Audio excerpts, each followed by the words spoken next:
Sangiti'i, good afternoon, and welcome to the Pueblo of Pojoaque's fourth annual recovery event, Celebrate a Culture of Healing. Now remember, today is just the virtual portion of our recovery event. Tomorrow, we are having our drive-through style event here at the Poeh Cultural Center parking lot. We're gonna have some pretty awesome stuff for you guys. We'll be handing out free t-shirts that'll look just like these, along with some free lunch. Lunch will be first come, first served, so try to get there early. Along with that, we'll be having a raffle and plenty of opportunities to win some pretty awesome stuff. You may even win something from one of our artists this afternoon. Along with that, we'll be having a Burn Your Sorrows activity where you can write down any recent hardships over the past year, meditate on them for a moment, and throw them in our fire pit and release them. It'll be really nice and symbolic.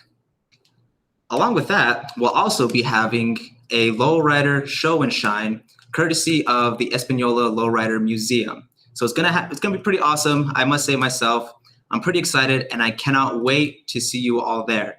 Now, to kick us off, it is my pleasure and honor to introduce the governor of the Pueblo of Pojoaque, Janelle Roybal, who will offer some kind opening words this afternoon. Oh, good morning, everyone. I'm Janelle Roybal, the governor of the Pueblo of Pojoaque. I'd like to welcome y'all to the fourth annual recovery event, celebration of healing. As we all know, all of our tribes, we've had our struggles with addiction, and even have family members who have. Here in the Pueblo, we've provided a lot of programming for our people and as well as surrounding tribes.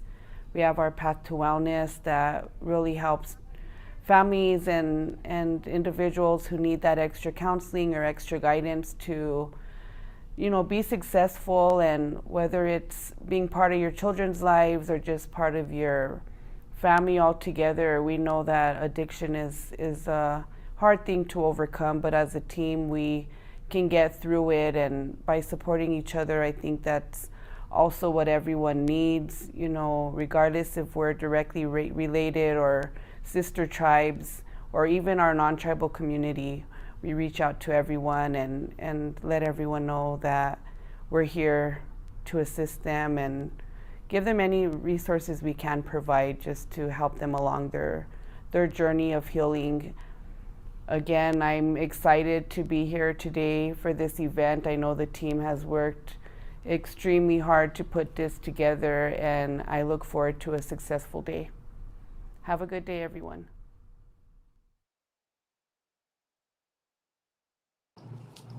Thank you so much, Governor Roybal. We greatly appreciate your kind words. Now, I'd like to introduce our first speaker this afternoon, Ralph Martinez. Ralph is a member of Espanola Valley and is a longtime advocate for recovery. He speaks with such an infectious energy. I really hope you enjoy it. Martinez. I was born and raised in Espanola Valley. I graduated from Espanola Valley High School in 1996. Immediately after high school, I started a family. And by 2001, I was addicted to cocaine and heroin. I was addicted for 11 years, from 2001 to 2012. In 2006, I lost everything because of my addiction. I lost my family, I lost my home, I lost my self-identity. Ended up homeless in my community for a period of 6 years. And in 2012, I was able to plant my feet back on the ground and reestablish my life. How did people judge you when you were using substances? That was always a hard one. People used to judge pretty hard and pretty harsh. And when you're addicted to drugs and you're living a certain lifestyle, especially when you get to the point of homelessness and really losing everything, you don't have a lot of luxuries in your life the way, normal people do. I don't know if that's the correct wording, but you don't have the ability to shower, and you don't have the ability to wash your clothes, and so you live a really rough life. And and you can tell people's thoughts a lot of times just by the way they stare at you, by the way they look at you, and it's hard. It's a hard thing to see, knowing that you're going through a tough time, even though our choices are what get us to where we're at. But those that would judge in harsh ways would make it even harder to have the ability to even begin to think of recovery. You know. Yeah.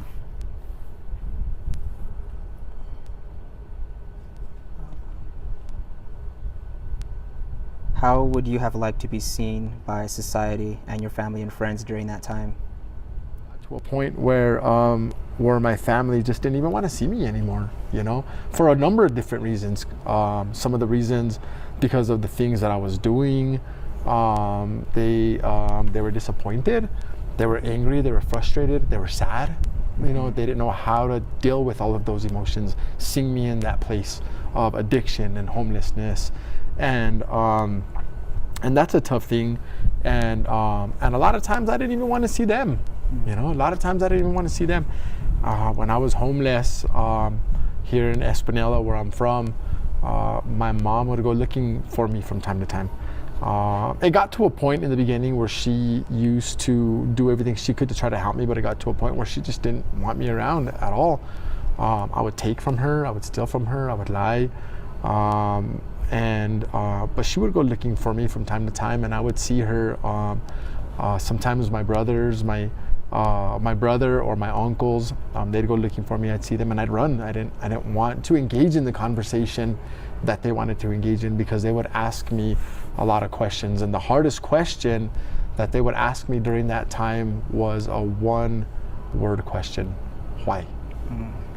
Why? And that was the hardest question to hear, because I didn't have the answers. I had no idea why I was going down that road that I was going down, why I was living the way I was living, why I wasn't there for my kids when my kids needed me so much in their life at that time, right? And a lot of times it was those things that I couldn't do that would drive me even deeper into addiction. And it's kind of one of those things where when you get to a certain point in addiction, when you start to feel sorry for yourself, that "oh, poor me" attitude, and it drives you further into addiction, because you want to escape realities. You want to escape the reality that you're not that productive member of society, that you're letting your family down, that you're not there for your kids. And so it just really knows how to work itself. That addiction really knows how to work itself. And it's strong. It's not anything that is easy by any means. You know, somebody like me growing up in Espinela Valley, and I have a brother who's a year older than me, and we were really well known in our community, and we were both in wrestling. My brother's a 2-time state runner-up, and I did really, really good my junior high year. Decided not to join my high school year, but everybody knew us as a couple of strong guys, and I always felt like I was strong. And when I first, and I say I got addicted in 2001, but I was probably even addicted even before that, because I started experimenting with drugs since I was in high school, not knowing or realizing the effect that it was going to have in my life, right? And so I was probably even addicted before that, but it was in 2001 when I woke up one morning and I just knew. When you get to that point of addiction where you just absolutely know that you've crossed that threshold, you just know. And that is a tough thing to accept. And so, but growing up, I never thought that I would be that person, right? Like growing up in high school, people used to always say, you know, be careful, you know, with drugs, be careful with alcohol, be careful with your choices, and look at this person, or look at that person, or look at this scenario, or look at that scenario. And it was always like, that's them, that's not me, right? I'm me. I'm tougher than that. You know, you can't base what I'm gonna be or what I'm gonna do off of what path they took, and not realizing that that the drug was just really that powerful, you know. And so I always, wanted society to look at me as a productive member, right? And society didn't know me the way my family knew me. And so therefore their judgment was even harsher, sometimes, because I was just another statistic. I was another one of those guys, another one of those drug addicts, another one of those tecatos, another one of those homeless people, another one of those thieves, whatever they portrayed me to be at that time. And so it was hard. Knowing that I wasn't that person that I knew I wanted my family and society to think of me as, and so it was tough. It was really tough. Yeah, right. And you bring up something that's so important that, a lot of people don't think that it can happen to them. They think that they're, I don't know if it's the right word, kind of like how you were saying, but normal. They don't think it could happen to me. But, given certain circumstances, certain choices, it can happen to literally anybody. Anybody. It knows no gender. It knows no race. It knows no financial situation. It doesn't care. It could take control of anybody. Anybody. Yeah. What advice would you give to someone still fighting addiction, or what advice would you give to yourself back then? The advice that I give to anybody who's struggling with addiction right now, and even what I would tell myself if I could go back in time and see myself and tell myself, is that recovery is a reality. People lose hope in the midst of addiction. They get to a point in their life where they feel like they're too far gone to even come back. And that hopelessness and that helplessness really leads people to staying on that path that they're on. And it's a tough thing. It's a really tough thing. I know for me, stepping into recovery, and I tried and failed so many times during my time of addiction. I tried and failed so many times between when I became homeless in 2006. I can still remember the first night that I spent underneath the bridge, and it was hard. And I think about that all the time. I like to go back and visit the places that I came from. For many different reasons. I think for me it's really, really healing. It helps me to remember where I was and where I don't want to go back to. It also helps me to remember who I really am in here, right? And so it's a tough thing, but stepping. I lost a lot of hope along the way, especially when you try and fail. The more you try and the more you fail, the more helpless you feel. I went to rehab in San Diego between 2006 and 2012. During the time that I was homeless, when I hit that point, I felt like, oh my God, I can't believe that I got to this point. How did I get to this point? I grew up without a dad. I grew up without a father. I grew up being raised by a single mom, me and my older brother. My mom had both of us when, by the time she was 18, my dad left to Florida, and she was raising us in a low-income neighborhood. And so my mom really worked hard to get us out of that environment into what she felt was a better environment where her sons stood a chance at survival, at living, at growing in the things of life. And along the way, my choices led me down my path. And so I had kids. When I ended up homeless, I had 3 kids already. And growing up, I always said, whenever I have kids, I'm not going to be that father that I didn't have. I'm going to be better than that father that I didn't have. And then I got to a point where I'm sitting underneath this bridge and I'm looking around and I'm looking at myself and I'm thinking, how in the hell did I get worse than that? How did I become the worse than the person I didn't want to become? And it was such a hard thing, right? But that family connection, that love for my family, wanting to be who I knew I was in here, really kept me going. But between the years of 2006 and 2012, I went to rehab in San Diego. I went to rehab in South Florida. I went to rehab twice in Farmington. I went to rehab in Hernandez. And my last rehab in 2012 was at Oi. So there are so many different trials and errors, and that's what led me to be able to figure out who I was and what was gonna work and what wasn't gonna work. But a lot of times when I would try and fail, it would just shoot me back so far, because I felt like there I was, just I couldn't, a failure, couldn't get it right. But coming into 2012, going to OI recovery, I had already been through so many trials and errors.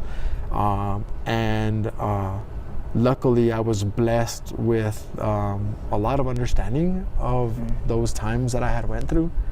And I came to a lot of acceptances in my life. That's what my recovery was based off of. Going into my last rehab was a lot of acceptances. I accepted the fact that I was different than everybody, and that's fine because we're all different, and that's what makes each one of us unique. And I say that because I think back even in elementary and junior high and high school, and who I was, knowing who I was on the inside, but trying to be somebody else to fit in, to be, to be popular, to be known, all these different things. And then of course, one thing led to another, and I all of a sudden became a person that I didn't even know who I was. I'd look in the mirror, I had no idea who that guy in the reflection was, I tried so hard to be somebody else for all the wrong reasons, So I came to a point in my life where I accepted that I was different than everybody else. And that was fine because we're all different. I came to the acceptance that that life wasn't a race, and that was a big one. That was a huge one for me because going through my homeless phase, there were a lot of different times. And I'll tell a story real quick. There was a time where I ran into a classmate of mine, and I was at Walmart. I had got to Walmart. It was probably about 6:30 in the afternoon. I was hurting. I had been malias all day long. I had been curled up in a ball in a makeshift tent in the Bosque area all day long because I couldn't get up. The sun was starting to come down, and I remember looking up and saying, if I don't go hustle, I'm going to be hurting all night long, and I can't do that. So it took everything in me to get out of that little makeshift tent and walk to Walmart because I lived in the Bosque area, not too far from Walmart. So when I got to Walmart, I used to wear a lot of baggy clothes. I used to wear a hoodie because I was embarrassed. Espanol is a small town. Everybody knows everybody. A lot of people knew who I was, and I was embarrassed. And so I remember walking to the front of Walmart, and I'm thinking the whole way there, what am I gonna do? What am I gonna do? What am I gonna do? What am I gonna do? And when I circled the front of Walmart, a classmate of mine walked out of Walmart, him and his wife and their 2 kids. And when I seen him, I froze. I looked down. I remember pulling the hoodie over my head a little tighter, and I looked up, and they were pushing a basket full of groceries across the parking lot. He didn't notice me, but I noticed him. But I watched him, and they walked all the way to their car. His wife was putting the groceries inside of his wife was putting the kids inside of the car, and he was putting the groceries in the trunk. And I'm watching him, and I'm thinking, and I remember looking at myself, I remember looking at my hands, and mind you, I was homeless. I hadn't showered in who knows how long. There was periods where I had to go months without showering, months without brushing my teeth, months without changing my clothes. And so I looked and smelled a certain way, right? And so I remember looking at my hands, and I remember looking at myself from the feet up, and then I remember looking over at my classmate, and I remember thinking, how in the world am I ever going to catch up to that in life? How am I ever going to catch up to that in life? We had the same opportunities in life. We went to junior high together. We went to high school together. We graduated at the same time. We walked the aisle. We got a cap and gown at the same time. My choices led me over there in the Bosque area, and his choices led him right there. Like, how am I ever going to catch up to that in life? And that thought alone was mind-blowing to me. I remember seeing that, and I remember feeling like I need to get high right now and escape this reality, like right now. And so for years I held on to that I'm so far behind the race of life feeling. In 2012, I came to the acceptance that life isn't a race. And even more than that, I came to the acceptance that I still had life to live. I OD'd on 2 different occasions. One of the times the first time I OD'd in the Bosque area, and I'm happy that somebody even found me. I woke up in the back of an ambulance. The second time I OD'd at my mom's house in her kitchen. My mom found me, and I've had people OD. I've been able to revive people that have overdosed. I've had people die in my arms from an overdose, and so I know the realities of it, right? And so I got to a point in my life where I was just accepted the fact that I had life to live, right? And I accepted the fact that there had to be boundaries in my life. I was always the type that if you told me that I couldn't do something, I was going to probably do it 10 times worse just to show you that I could. And in the end, I was the only one that got hurt from it, right? I had no boundaries. And so in 2012, I came to the acceptance that there had to be boundaries in life, and boundaries aren't a bad thing. They're a really good thing because they keep you in between the lines, right? I set my boundaries moving forward. I went into rehab on April the 2nd, 2012. I set my boundaries going into that rehab. I came to all these acceptances that I felt like I needed to come to. I accepted the fact that I was at where I was at in life because I made the choice, because of the choices I made. It wasn't my mom's fault. It wasn't my dad's fault for leaving me when I was a kid. It wasn't the society's fault for looking at me the way, you know, they used to look at me. It was nobody's fault. I have free will and free choice. And so I accepted the fact that my choices led me there. And accepting that brought a lot of comfort to me, just to know that that it wasn't anybody's fault, right? And so in April 2nd of 2012, I made all these acceptances. I set up these boundaries, and I said, all right, this one day at a time thing, let's give it a try, right? And I've been living life ever since. I've been clean now for 9 years. I've been able to rebuild bridges of trust that I never thought I would be able to rebuild again, with my family, with my kids, with my brother, with society, you know. And so if I could go back, or I tell anybody, even today, recovery is a reality. No matter where you're at in life, no matter what you've done, as long as you have breath in you, you have a chance. And so that's what I would tell myself or anybody else. Right. And you said it so perfectly, that, you know, you still have life to live, you know, no matter where you are. Like, you absolutely, if you have breath in you, you have life to live. Right. That's so, yeah, that's a really beautiful line. What has been the most rewarding part of your recovery? The most rewarding part is not only watching my kids grow, but to watch life grow around me. You know, you get to a point when you're living like that where you can almost feel death breathing down your back.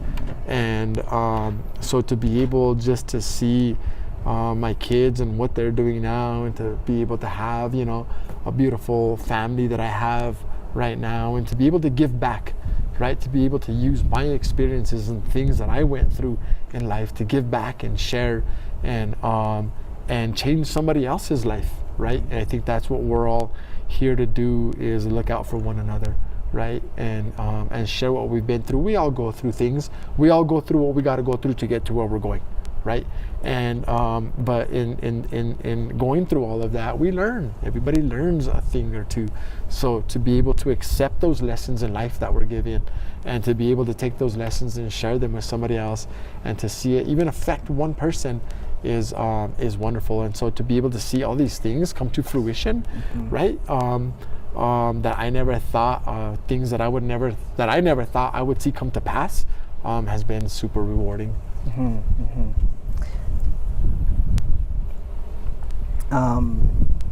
What is your personal source of resilience? My personal source of resilience, I give all credit to the man upstairs, you know. I give all credit to God.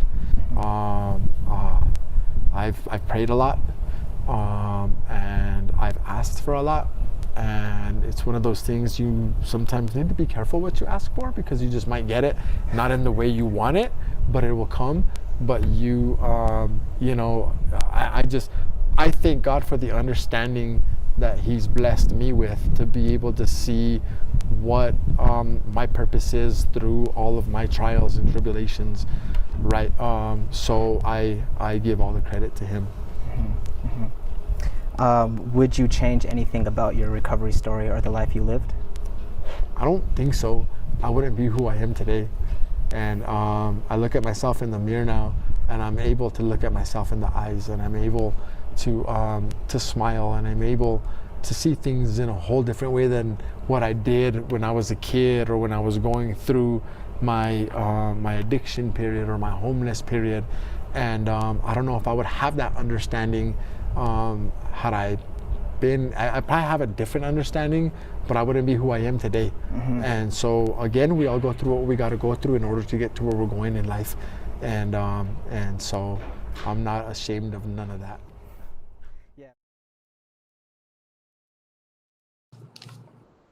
Thank you so much, Ralph. Your words and honesty and wisdom is truly a must hear.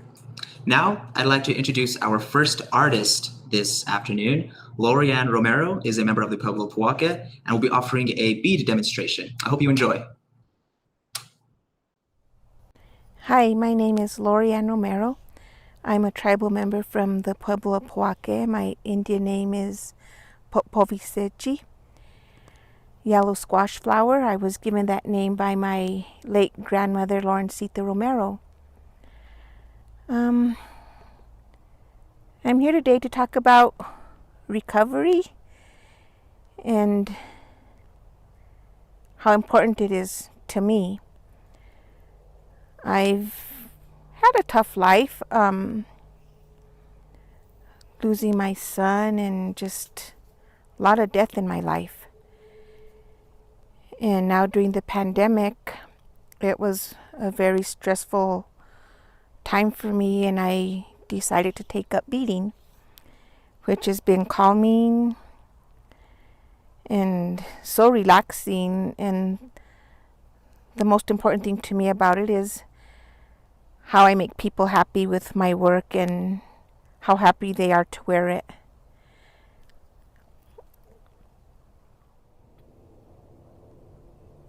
There's so much help out in this world nowadays that no one should ever be ashamed to seek it.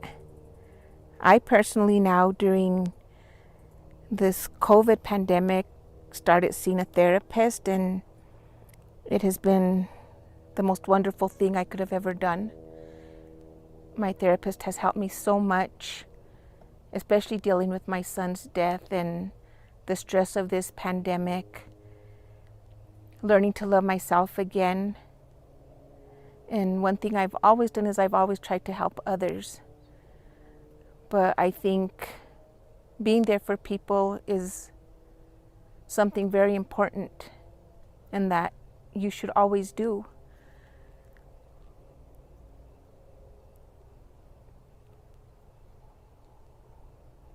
I know it takes time, but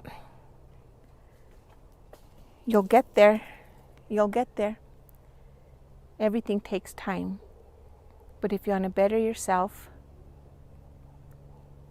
just work on it, no matter how long it takes.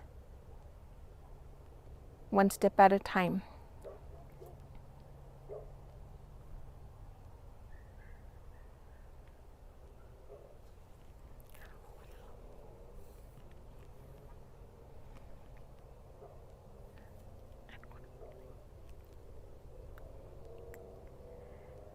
Always find a hobby, something that you enjoy doing. Beading has been like such a wonderful thing for me. Even my granddaughter's learning how to bead. My youngest little boy's wanting to learn how to bead. I've been so proud of that my little babies are interested in doing something that I am interested in. And I think that's good to keep family together in projects like this, especially when you're going through a healing process.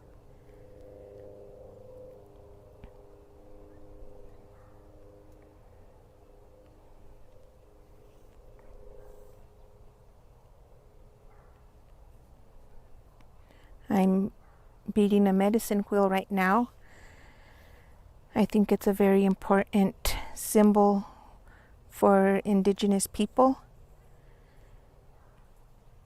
Healing from recovery, any type of traumatic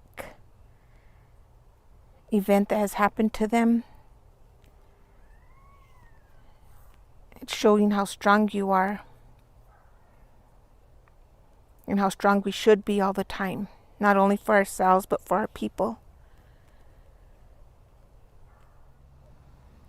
Right now I'm making the next row on the medicine wheel.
And now I will complete the last color for the medicine wheel in white.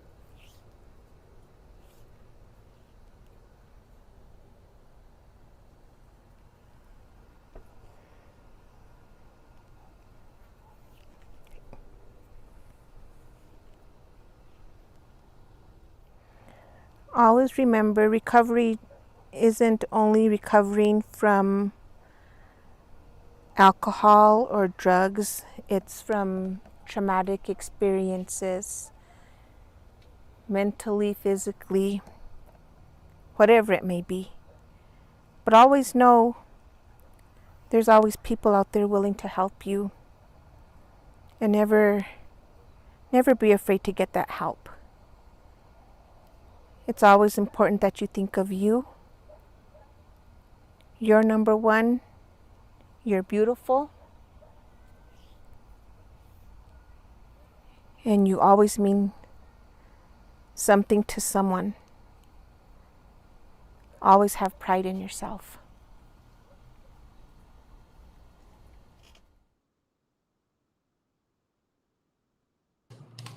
Thank you so much, Lorianne. Those earrings are turning out beautiful. And remember, tomorrow we are having a raffle, and one of you lucky people out there will have an opportunity to win those earrings. So make sure to get your raffle ticket tomorrow. Next, I'm pretty excited. I would like to introduce Mercedes Sanchez and Kendra Martinez, who are hoop dancers from the Pueblo of Pojoaque. I hope you enjoy.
Thank you so much, Mercedes and Kendra. You are both quite talented dancers, if I say so myself.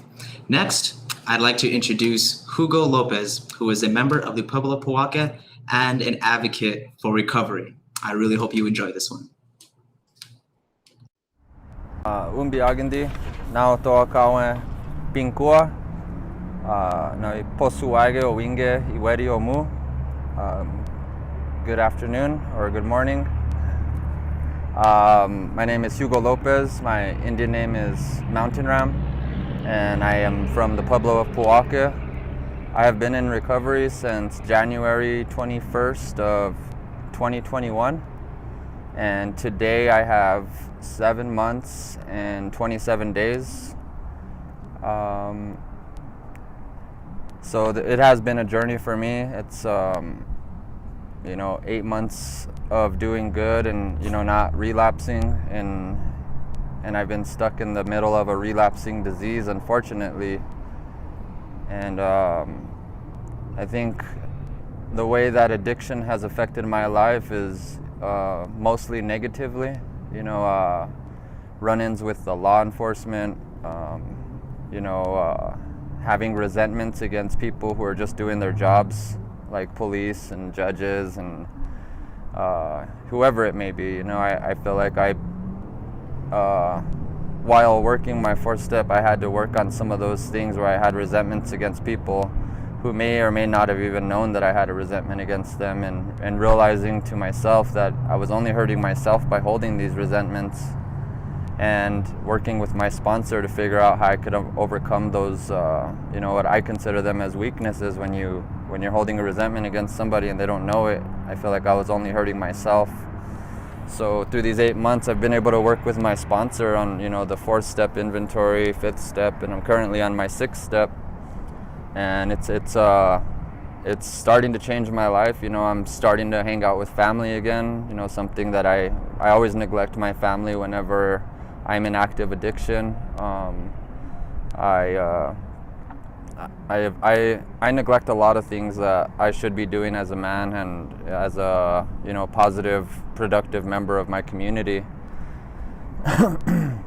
And addiction has also taken loved ones from me, such as my mother, really good friends, family, cousins, and those are some of the biggest changes to my life, were people that I really cared about and enjoyed their company. So addiction doesn't only, I feel like addiction doesn't only affect my life, it affects the whole community. I feel like if one of us is sick, then all of us are somewhat sick from that too, because I feel like my family had to watch me suffer through a lot of my addiction, and cousins, little cousins, older cousins, and I never knew how come I couldn't stop. But I'm working on those things today and trying to learn how I can make changes in my life so I can affect other people's lives positively.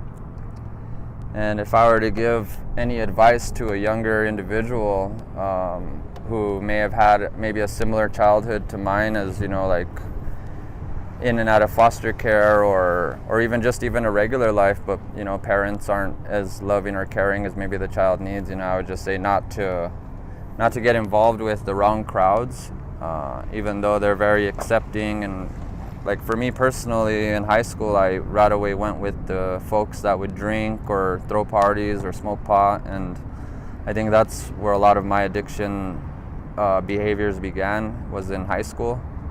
I did a lot of nutty things, I guess, in high school, and I'm not proud of those things, but it was just the path that I took, and I wouldn't encourage it or encourage anybody to take that kind of a path, because it's hard. It made my life so much harder. I'm now about to be 40 years old in about 3 years, and I have some things to show for that, but I just imagine how much I would have to show for that if I had continued my just not using and being more productive, or and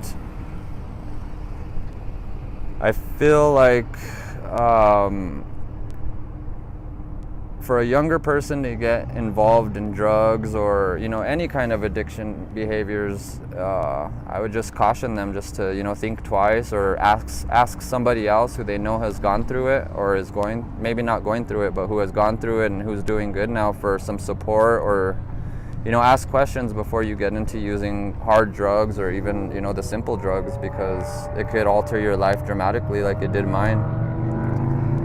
And for anybody that's still fighting the addiction, the biggest advice I could say is just don't give up. Build a relationship with your higher power. That's something that I have today, and it works wonders. Just having a struggle or something in the day, and just being able to pray to my higher power, and even if it's 1, 2, 3, or 10 times that I have to say that prayer till I get my mind off of whatever was aggravating me, that's some of the things that helps me get through my day.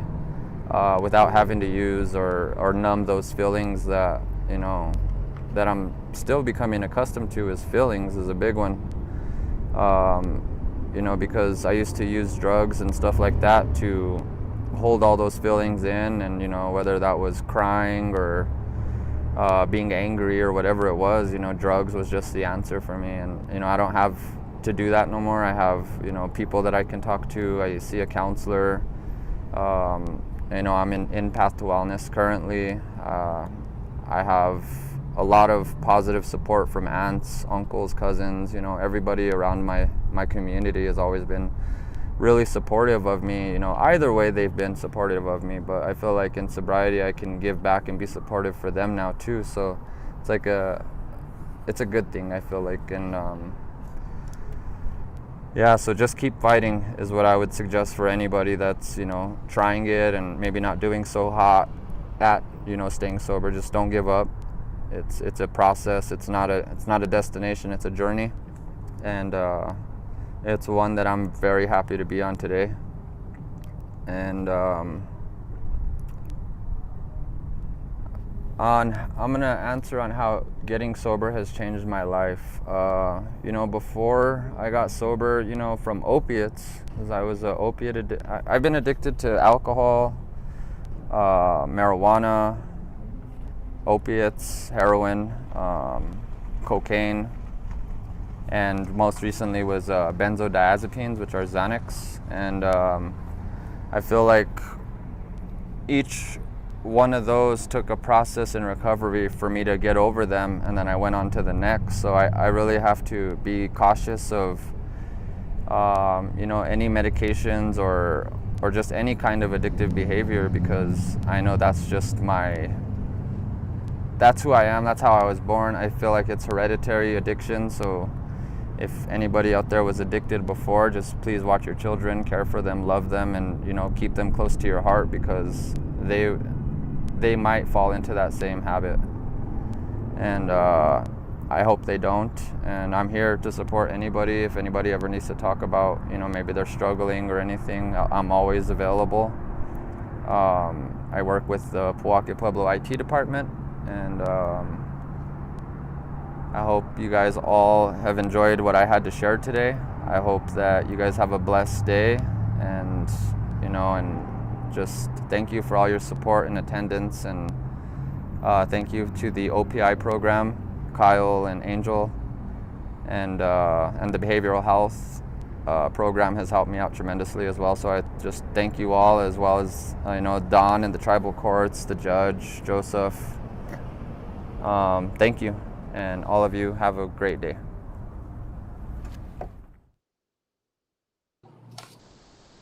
Hugo Lopez, Kutawoha, brother. You're absolutely right. Addiction is a community disease, but you are certainly a guide, and we greatly, greatly appreciate your presence. Now, I'd like to introduce our next artist, Sam Johnson. Sam is a case manager at the Pueblo of Pojoaque Path to Wellness program, and will be offering a pottery demonstration. I hope you enjoy. Welcome to the Pojoaque Pueblo 2021 Recovery Festival, the virtual event. My name is Sam Johnson. I'm a case manager with the tribal court here. I'm also a certified peer support worker. I'm someone who's in recovery, and the state of New Mexico has had this great program. People can get certified and help others in their recovery, and even have a job from it. So that's a great program you might want to look into. I'm also a potter. I've got my pottery wheel here, and I've got some clay here, and I'm going to do a pottery demonstration, and I'm going to talk about my recovery a little bit. So I got some questions to answer here while I kind of get my pottery going, see if I can do the two at the same time. How long have I been on my recovery journey? Well, I have 16 years clean and sober. Really, my recovery journey started when my parents got started in their recovery journey, and that's when I was 7. I was, going to meetings, supporting my parents, and then even after seeing everything they went through with their addictions, I still had to experience that for some reason. So I got into my addiction, and then I got into my recovery even longer than 16 years ago with some relapses, as that happens. Sometimes doesn't have to. Yeah, that's how long I've been in my recovery journey. How has having an addiction or substance use disorder changed your life? Put a little water down here. See if I can make my clay stay stuck. Got a little baseball size piece of clay here. I would say the biggest thing about how recovery has changed my life is just more introspection, having to reach out to other people, having to go to meetings, not isolating.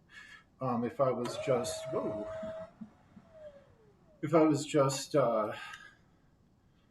what some addicts, alcoholics call normies, if I was just a normal person, I wouldn't be doing all this introspection. I would, maybe I would, maybe I wouldn't, but being an alcoholic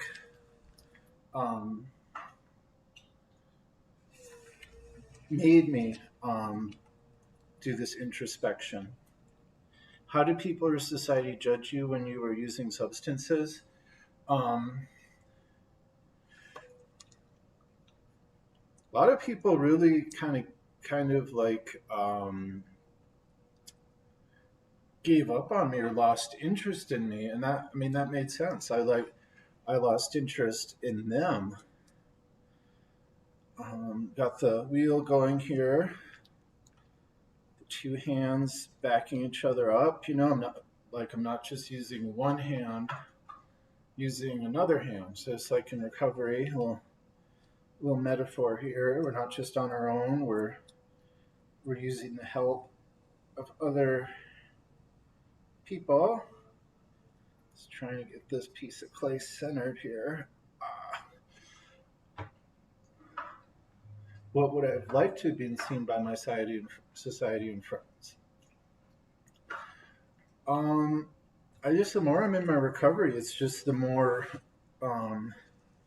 the real me. And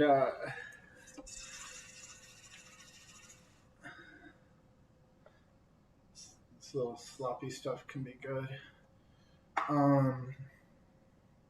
I don't know, it's just not perfectly centered, but I think I need to kind of move the program along. So I'm going to start opening up the middle here, my little pot. Maybe I'm making a little bowl here. I guess I want people to see the true me, and not just, in my using, I was always, there's some air bubbles in there. I was, tried to always be nice. And now it's like if I'm mad or not happy, I can show that. So that's what I mean by the true self of me. What advice would you give the younger version of yourself? I'm going to skip that question. What has been the hardest part of your recovery journey? I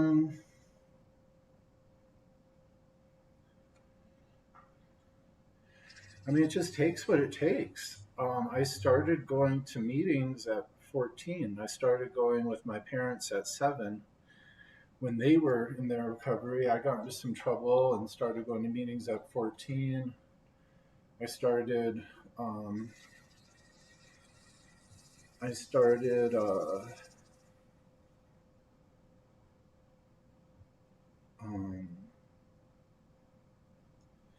taking recovery seriously here, just a little north of here in Espanola. When I was 25, I started taking the program seriously, doing the deal.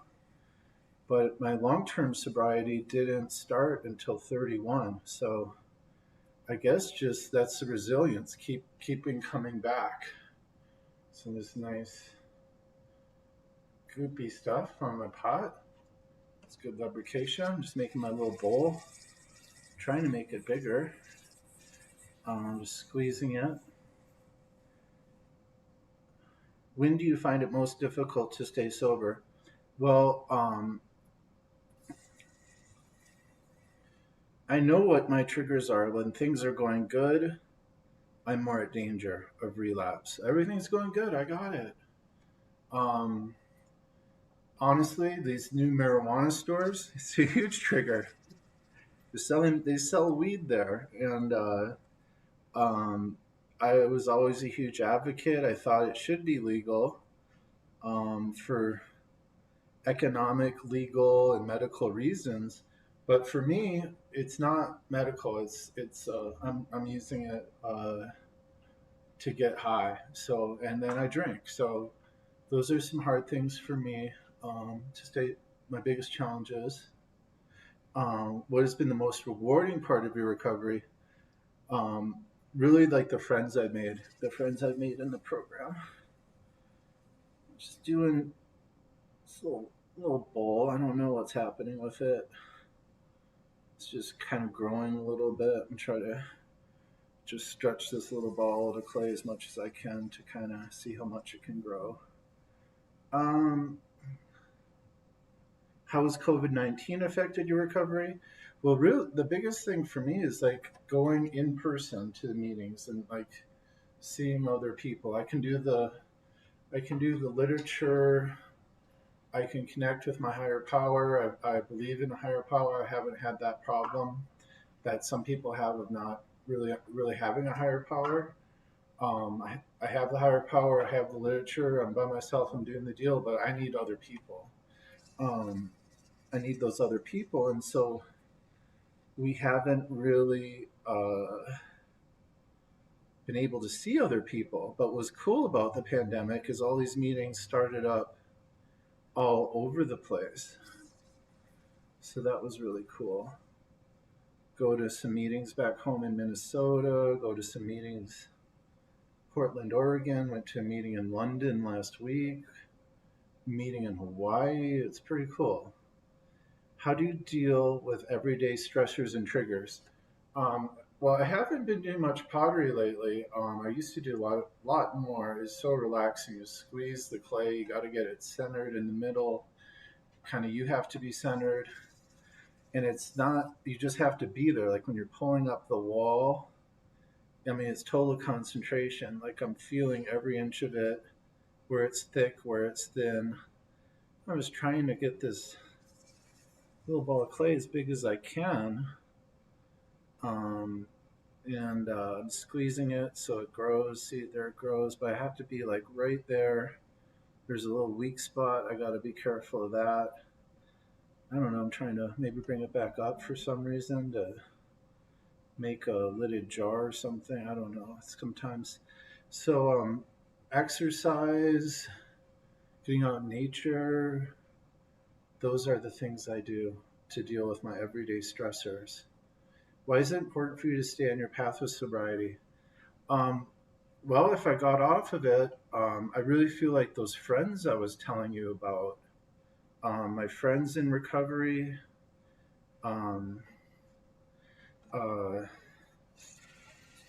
like I would, that's the biggest thing. Like they'd still maybe my friends see me at the supermarket. Hey, what's up? Oh, I'm drinking now, blah, blah, blah. But it wouldn't be the same, you know? So my friends, just everything I've accomplished, like, oh, you know, doing, you know, whatever fun things, going on that ski trip, going on that rafting trip, you know, I work in recovery, so I'd lose that too. Um, do you have a strong support system at home? How does this affect your path? Yeah, completely. I have a strong support system. My mom's in recovery. I can talk to her about that. My partner is not really in recovery, um, but she's very supportive. This is turning out to be kind of a cuter bowl than I would have hoped. I might just take it to the limit, see how far I can get it, and let it just break and fall apart in front of you. That might be kind of fun. I don't know. Maybe it will live. Who knows? That's cute. So I have support there. What was the turning point in your life when you may have said, I need support? Well, I kept trying to get sober, but I didn't want to use the program. I knew, like, I want to talk about the program. For me, that's AA. And I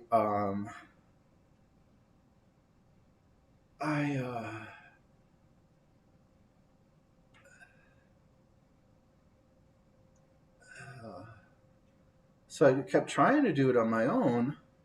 I knew about the meetings, but when I finally started using the meetings, it helped. I was able to quit. So it was like just resistance, years of resistance, not wanting to use the program, just trying to maintain my drinking to a proper amount,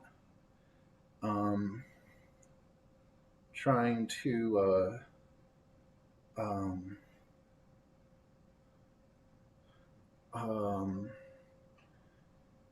you know, do it on my own. And that's when I realized, just years of trying to do it on my own, I realized I need support. I went to the meetings, and instantaneously I was able to quit drinking with the support of people in the meetings.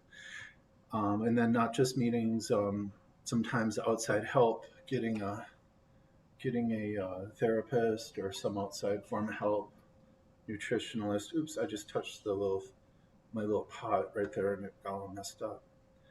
Can I see if I can reach my hand in there? How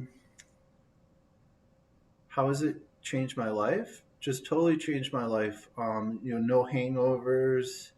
You know,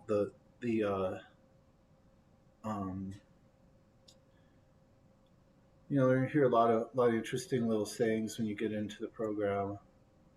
You only need to change one thing, and that's everything. But the good news is now it turned from a little pot to a nice little mug. That's a cool mug. There's a lot of clay down here. I'll try to get rid of it. But the good news is there's that sloppy stuff. That's good. It's good on there. The thing is, you don't have to do it all in one day. You got the rest of your life to change everything. Just totally change everything. You know, being honest, everything we do in the steps. Last question: what is your personal source of resilience? The rooms are a source of resilience. The rooms of AA, the people in it, my sponsor, my higher power. It's a fun little mug. It's a fun little mug. And you just gotta know when to say when. And there was a little wobble in it, but I stopped it. You can't see it. And just cut this off. Put a little handle on it. I got an awesome little coffee mug. So that's my demonstration. And that's a little story about my recovery. We'll see you next year, 2022, Pojoaque Pueblo recovery event, hopefully in person. Thanks a lot. Bye-bye. Thank you so much, Sam. That's quite the fancy little mug you had there at the end. You have been such a huge help to the Path to Wellness program and to the tribe. We greatly, greatly thank you for you being here. Next, I'd like to introduce a pretty awesome person, Jeffrey Pitt, who is a tattoo artist and advocate for recovery. Take it away, Jeff. Hello, my name is Jeffrey, and my friend has asked me to do this little interview on recovery. So here I go. How long have you been on your recovery journey? My journey in recovery has been, gosh, for I guess the past 12 years. This year I'll be celebrating 8 years clean, but I've been working on that or pursuing that for the past 12 years. I started trying to get clean about 12 years ago. When I say try to get clean, I attempted and failed a few times, but going to treatment and working a program and doing those things has been part of my life for the past 12 years. So yeah. How has having an addiction changed your life? Wow. Well, it's changed it quite a bit. I mean, obviously I went through a long period of desperation and loss and lots of pain but more importantly, being an addict and being an addict in recovery, it's made me much more aware of life and challenges and being more grateful for the life I have in recovery and knowing that recovery is possible. So I'm kind of grateful to be an addict in recovery, make that clear. Addiction is a family disease, and it affects everyone who's close to you and who loves you. So it's not just about me, and I become aware of that when I work with other addicts and I see the effect of the addiction and how big it is. But being an addict in recovery is a positive thing for me because I can help others today. So yeah. How do people judge you as a person who used substances? Honestly, most of the people that I'm surrounded with today they don't really do too much judging, in a sense that a lot of them have seen my past and they've seen where I'm at today. So I don't get too much negative judgment from being a person who has used substances. I don't really know too many people that haven't used substances. For some reason, I was one of those who, I was the lucky person in my friends and family who became an addict, and it took a long time for me to arrest that disease. But as far as being judged on a daily basis, or do I feel that judgment? I really don't, because my behavior today is as I work with other addicts, so I help other people. So I don't feel like I'm a person that's judged because I used to use substances. I don't experience that. Maybe at one point in my life when I was still using, but not now. I think it's a pretty positive thing because people see that you can make that change. So. And how do you think society sees you? Again, I mean, we do have a stigma. Addict, alcoholic definitely carries a stigma. It's almost like, we're like this contagious thing, like don't get too close, you might catch it kind of thing. But, there's a lot of people who suffer from substance abuse. It's very prevalent. It's not just like this thing that's kind of kept in the dark nowadays. There's a lot of treatment for it. There's a lot of people who deal with it. And so the stigma is kind of is kind of changing too, for the better. So I don't think that, it's such a awful bad stigma to have these days, as long as you're trying to do something about it. You're not responsible for your addiction and for your alcoholism, but you are responsible for your recovery. And that's my opinion. So, yeah. How would you like to be seen by society, family, and friends? Well, maybe a positive role model. I mean, recovery is possible.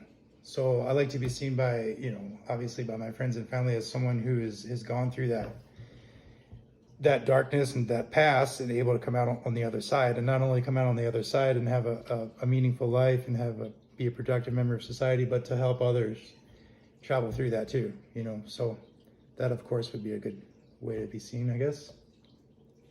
And what advice would you give to a younger version of yourself? Drugs are bad. Okay. I mean, obviously I would love to go back and see how my life would have turned out if I didn't make certain decisions, or if I didn't do certain things, and if I didn't meet certain people. But what's done is done. So, there's, like most people who go through using an addiction and substances, and when you're younger, a lot of times it's fun for a long time. So there's a lot of those years where I don't regret, but there's also a lot of darkness that came later. But I would obviously like to tell my younger self to be aware of the dangers of when I was younger, I had no fear of certain substances and drinking and partying. I was just kind of fearless of it all. So looking back, I was just, kind of this crazy, fearless kid. So I guess I would tell myself to just be aware and just, maybe choose a different path. So anyway. What has been the hardest part of your recovery journey? Well, I chose the path of recovery, and I also chose the path to try to carry that message and help others. So I guess one of the hardest things would be watching others not make it, and watching others struggle, and watching friends of mine that I grew up with, die from this disease, or even worse, like live this like long drawn out life of darkness and depression and misery and so it's not everybody gets it, and it's hard to watch that happen, because as a friend or a family member, you're kind of when you realize that you're kind of helpless in that situation, it becomes difficult. But you should never give up, and you should never lose hope when you're trying to help somebody in recovery or through addiction. But I would say to watch friends of mine and family struggle with this disease and not being able to do much to help them. How has the COVID-19 pandemic affected your sobriety? Well, I'm not sure it has really. I mean, it's, for many addicts in recovery, it's created this isolation thing that can be dangerous. I'm pretty fortunate to have a pretty loving home and a great life, and I have my wife and my family. So I did isolate, and I did have to quarantine, but it was with my family, so I was never alone through this. Meetings were canceled and shut down for many, so I had to sort of shift to like doing Zoom meetings and doing my H&I work with Zoom, which was good. But luckily, I don't think it's really affected my sobriety. It's definitely affected my life, but I don't think it was really a concern with me. I have seen it affect other people's sobriety. Again, what I mentioned about the isolation and not being any meetings to go to, and the fellowship was kind of really thinned out because of all this. So it was dangerous for a lot of addicts. A lot of people relapsed. A lot of people, succumb to depression, and it's been rough for a lot of people in recovery. But luckily, I had a great support group, and so that's what I would say for that. And what advice would you give someone still fighting addiction? Don't give up. If you fall down 7 times, get up 8 times. It takes what it takes. It's not easy. Recovery is not easy. Early recovery is really difficult. I always have these people that aren't addicts that are like, so is it just like every day you wake up and it's the struggle not to use drugs and alcohol? And no, honestly, it's not, because I have enough recovery to where, we're never cured as addicts and alcoholics, but it's not like I wake up every day and I'm like, I just want to use it. That compulsion and, that obsession has left me long ago. So, what was the question again? Which one were we on? It was, what advice would you give someone still fighting addiction? Yeah, never give up. You're worth it. You deserve to be happy. You know, most of us aren't born with the, you know, we aren't born shooting heroin or drinking a jug of vodka. Like, you know, that's not our aspirations when we were kids, you know. Whatever you go through in life has put you on a path, and, you know, decisions. Anyway, you're here, wherever you are, you know, pick yourself up, start there. Seek out recovery. There's plenty of other people that are going through the same thing. But don't give up on yourself, you know. It's possible. It seems impossible, but it's totally possible. I've seen, you know, alcoholics and heroin addicts and cocaine addicts that have been using for 25 years every day, and I've seen them get clean, you know, and it's possible. So I would just say never give up. What has been the most rewarding part of your recovery? I would say helping others. You know, even though it's frustrating and it can bring a lot of, you know, like I was saying before, sometimes you feel helpless when you're trying to help others, but it's really rewarding. You know, I do a lot of work at the Rehab in Santa Fe. I've been going to that inpatient rehab to help those guys at least once a week for the past 8 years almost. And you know, I always said if I could just help one person in that room, it's worth it. So I would absolutely say helping others is the most rewarding thing. And just, you know, to have basic things in life like peace of mind and integrity and self-esteem, you know, all those are just gifts, you know, of recovery, you know. So I would say that's the most rewarding. When do you find it the most difficult to stay sober? Again, I don't really struggle with that per se. Like, it's not like I have to, like, every single day, like, worry about whether or not I'm going to stay sober. I've been in recovery long enough to where I'm pretty secure in that. But you know, I can speak for others. Like, you know, if I get disconnected, or if I go through some sort of trauma or grief or things like that, those are the things you got to watch out for.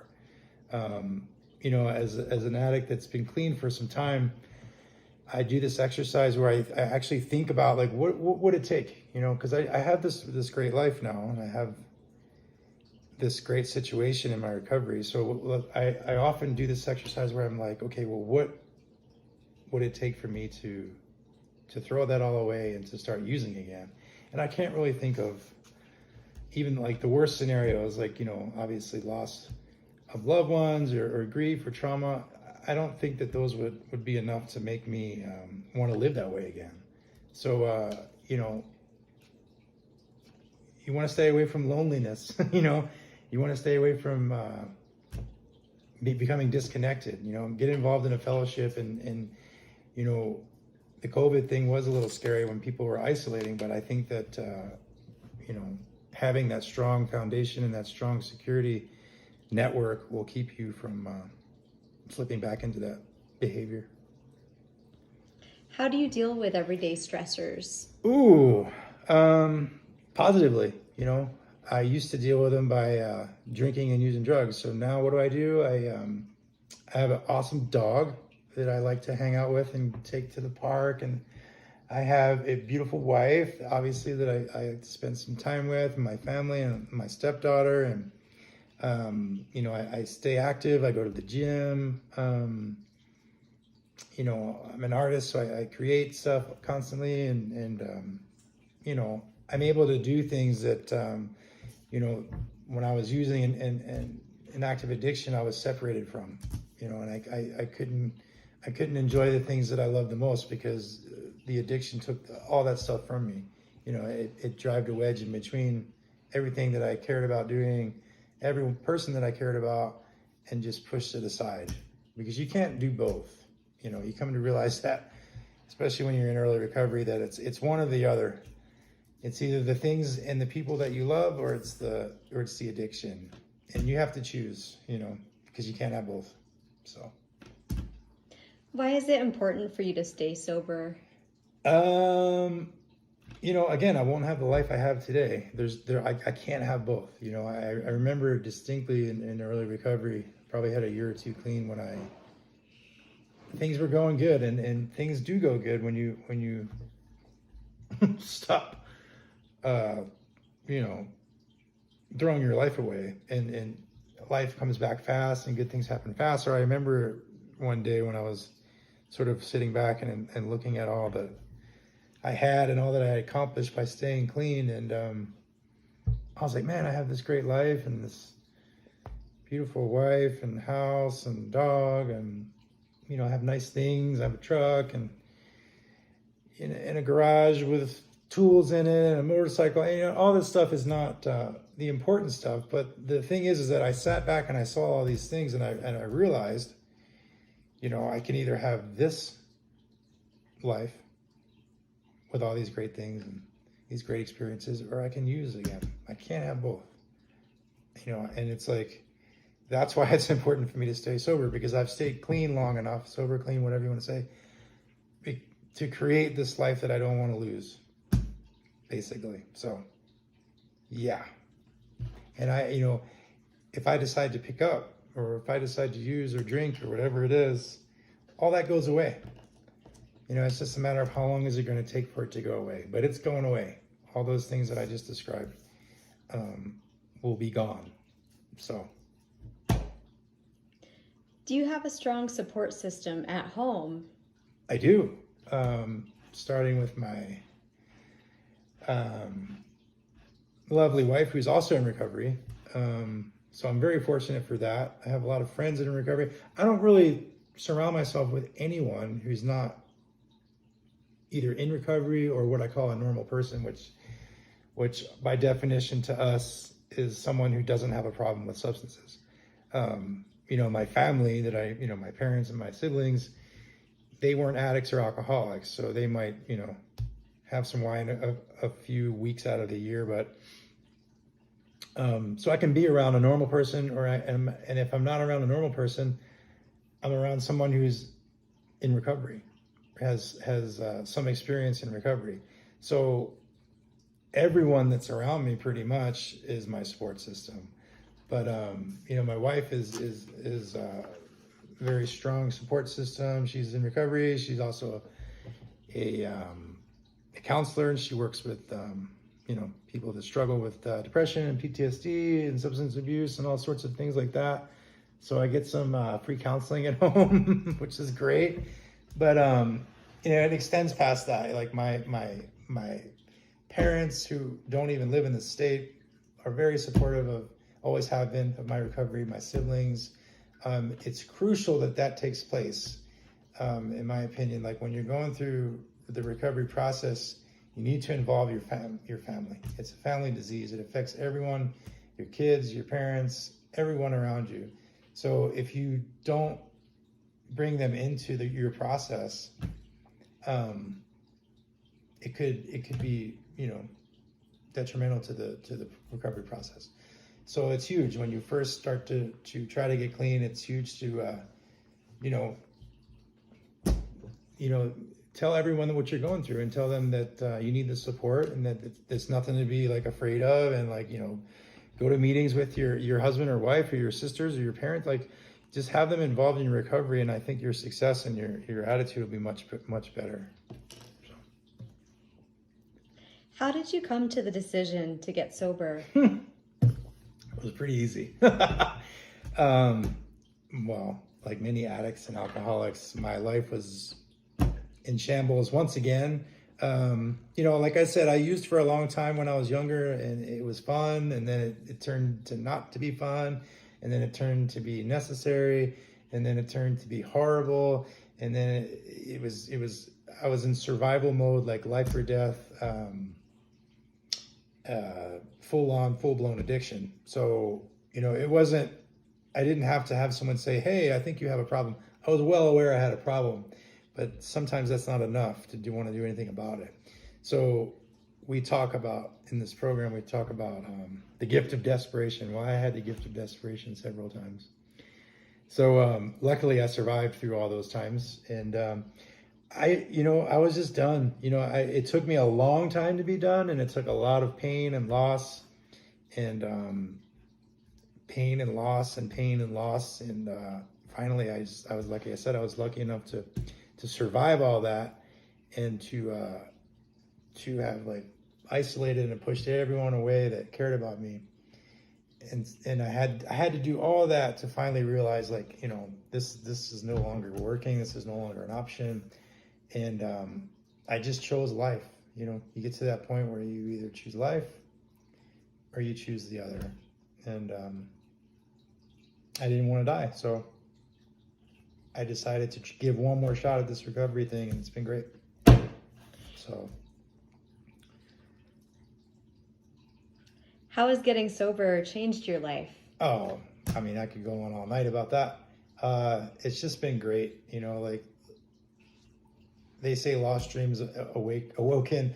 Like it's just something as simple as being a productive member of society, like enjoying the simple things of life, being able to get up and go to work and not have that be an effort, being able to drive around town in a car that's paid for and is insured, and I have a valid license, and I have a valid registration, and it's like simple things, life on life's terms. You don't like run in the other direction and hide when something comes at you. You deal with it, and like it's just great to be able to deal with life as it comes at you and not have to run and hide and use and sort of mask your feelings. And yeah, life's great when you're able to deal with it and not have to turn to substances or just run in the other direction. So it's amazing. Recovery for me is amazing. I wouldn't want to live any other way. And it's hard for me. I've been so separated from those years of active addiction. It's really hard to imagine putting myself back there.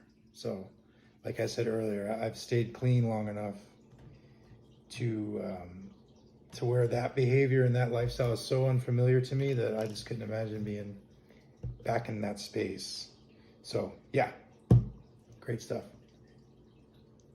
What does recovery mean to you? What does recovery mean to me? Well, we talk about recovery as, when you recover things, it means you get things back. That's what recovery means.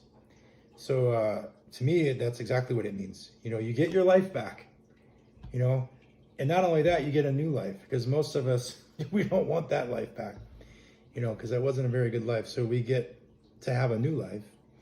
And we get, we get to recover things, whether those things are, your job or your house or your truck, or your wife or your kids or your family, whatever it is that we lose along the way, we get to recover, right?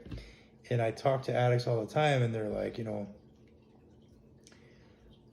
I stay clean, will I get my kids back, and will I get my job? We can't really make those promises, and like recovery is different for everyone, but it's a pretty simple deal. Like, no, we can't promise you that will happen, but we can promise you, if you continue using, that you'll get none of that stuff back. One exercise we do in recovery all the time is we ask addicts to make gratitude lists. I'll go to the recovery center and I'll have those guys write down 3 things that they're grateful for, even today, as they sit in a treatment center. And most of them, it's pretty straightforward. It's usually like their kids or their job or their family or their truck or whatever it is. They write those 3 things down, and then I tell them to hold those 3 things up, and I say, those things are what you're most grateful for, but if you leave here and you decide to use again, those are the first 3 things you're going to lose. In that order, usually. And most of them are like, whoa, because it's true.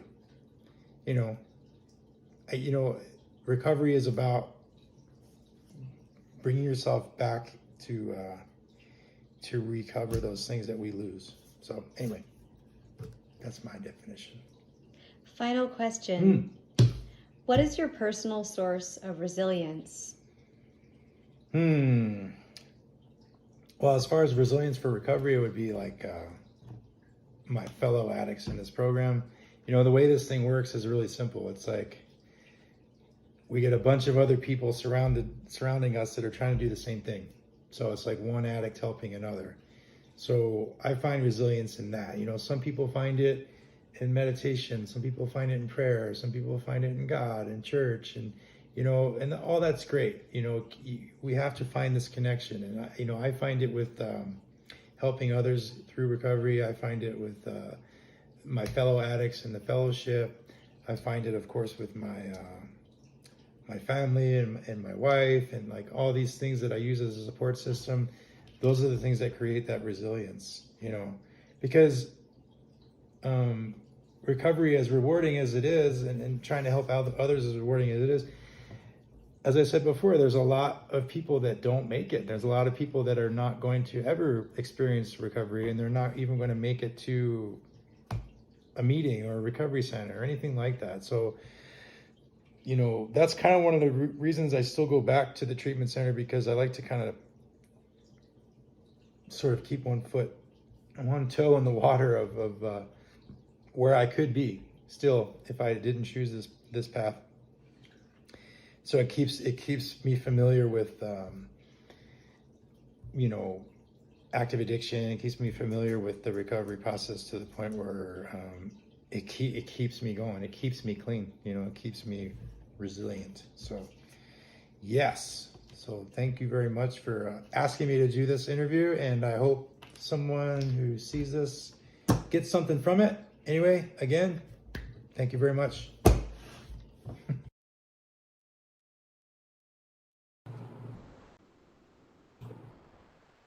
Thank you so much, Jeffrey. Your honesty is, I mean, I know it's not always easy to be honest, but your words are incredibly valued, and you are a wonderful advocate for recovery. Next, we have something pretty special for you guys, a live belt weaving demonstration offered by Chris Velarde. Chris, thank you so much for being here. Oh, you're welcome. Unsengiti. Good afternoon.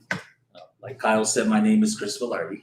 I come from the Hickory Apache in Santa Clara, Pueblo. I live in Santa Clara, Pueblo. And this is one of my crafts that I work on, my passion. It's weaving. Just like everybody else that has probably gone on before me, you know, craft work takes a lot of concentration, and there's a process to it. You just don't get here and do it, you know. And we all had our journey, and just like everybody else, you know, there's one thing that a lot of people don't know is that, you know, I used to be an alcoholic at one time. I guess I would be what they would call a closet alcoholic. No one really knew about it, you know. The only people that knew about it was my immediate family, because they were there at the house with me, so they saw it. You know. I mean, in reality, no one would really know, because I got up, I went to work, I came home. Before I came home, I would stop at Coco Man's and pick up something and start drinking from their home. You know, surprisingly, I never got stopped. You know, but after a while, you know, it wasn't like it used to be. You know, like someone had mentioned, you know, it was fun when you were young. It was fun when you were young, and you had that camaraderie with other people. Mm-hmm. Well, now it was a different environment. I was now a married man with children, right. And somewhere along the line, you know, I had to come to the conclusion that, you know, something has to change. And I saw it in my wife's eyes. I saw it in my children's eyes. That I would come home, you know, partly intoxicated already, and you know, thank God, you know, my wife, you know, didn't leave me. You know, she did mention at one time, but never got to that extent, you know. So little by little, you know, I looked into my kids, and especially my mom. You know, mm-hmm. I thought about my mom, because my mom struggled. Both my parents were alcoholics when I was born. So I saw that as a different view when I was growing up. And I think that's one of the reasons that they gave me to my grandparents. I was raised by my grandparents pretty much all my life. So from there, I just took it one step at a time. I got there and I tumbled, I fell, tried again, I tried AA, I tried different methods and everything, and it just didn't suit me. I remember going to an AA meeting in Santa Fe, and it was required by the doctor, so I went over there and I sat in there, and it was so depressing for me, So, after that, what did I do? I got drunk because it was so depressing. It wasn't for me, So finally I decided, well, I got to think of something. I got to figure it out, And I think a lot of what has really helped me was that voice back here. I could hear the voice of my grandparents. They taught me a lot, prayer, our traditional ways, They were always with me.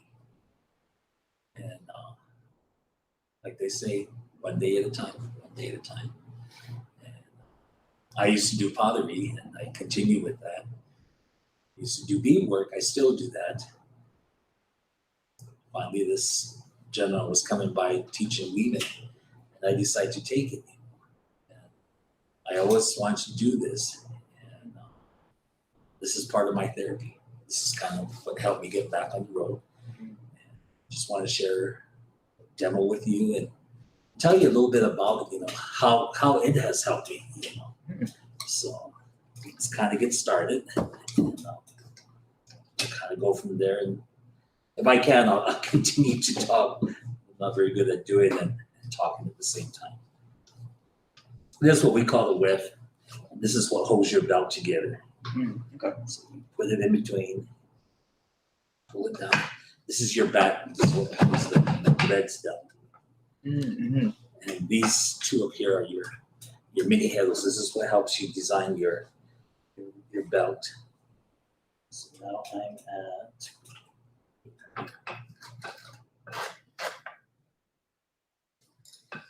pick up 5 threads, 2, 5. Weaving is basically was done by the Pueblo men. And this is one of the reasons why you'll see is a strength. This takes a lot of strength.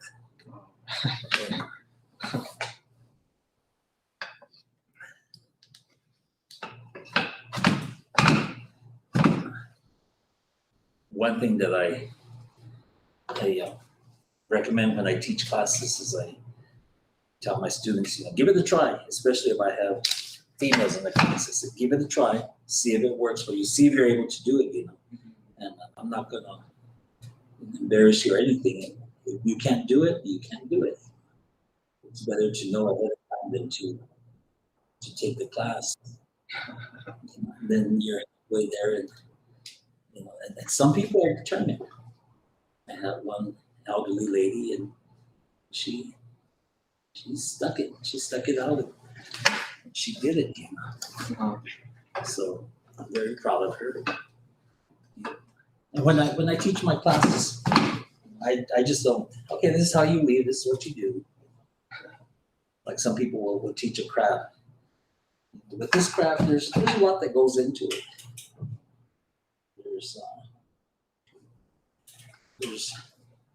There's a lot of things that people don't tell you when you're doing the craft. I try to share as much as I can.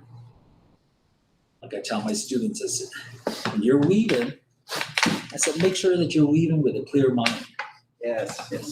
It's always best to do that because, one, whoever is receiving this craft, whether it's a gift, whoever's purchasing it, you want to ensure that when they purchase it, that they get all the spiritual blessings that you put into it. Because when you weave, you're not just, okay, I'm weaving, I'm doing this, I'm making this design. It's nothing like that. You think about it. It takes time to think about what design am I going to use? What colors am I going to use? That's another thing. You just don't want to throw in any more colors. You want something that people will want. Like in this case, I use kind of like the Southern Pueblo colors, which is turquoise and pumpkin. Okay, so I kind of use that. If you look at this necklace that I'm wearing, it has the same thing. Pumpkin, turquoise. You see the black and white here? Black and white's here also. Oh, wow. So you want to look at the beauty of it, you know, because I tell my students, if you ever decide to read while you're either high or intoxicated or something, all you're doing is that you're putting bad energy into it. You know? And you never want to give that to people. You want to make sure that people receive it with good energy, they get lessons from it. I tell my students, whenever you're weaving, there is not a single knot from the beginning when you're weaving to the end. The only place you put a knot is when you're tying your fringes. And the reason why we do that is because we don't want to tie people's lives into knots.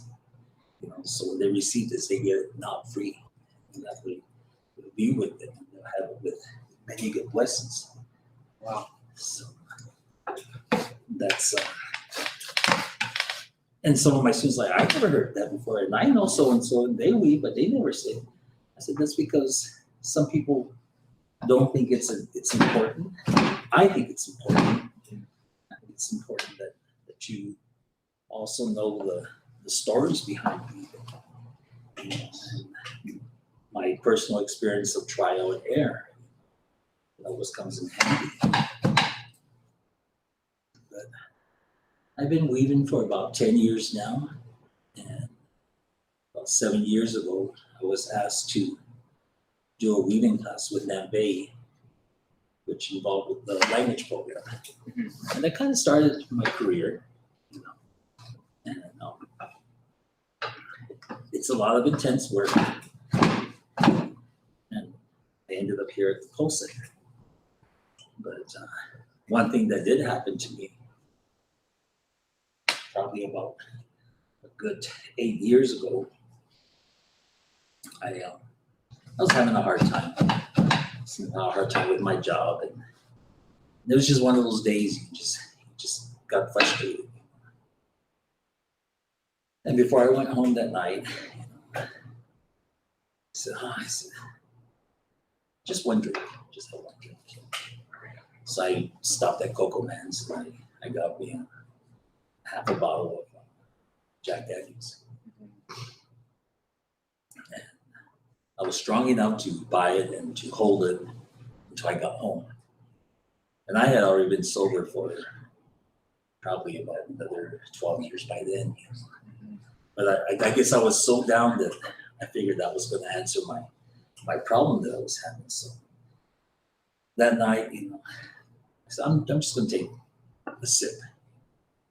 So I took a sip, turned on the TV, sitting there watching TV. And what seemed like, you know, an eternity, you know, I said, I think I'll have another sip. So I had another sip.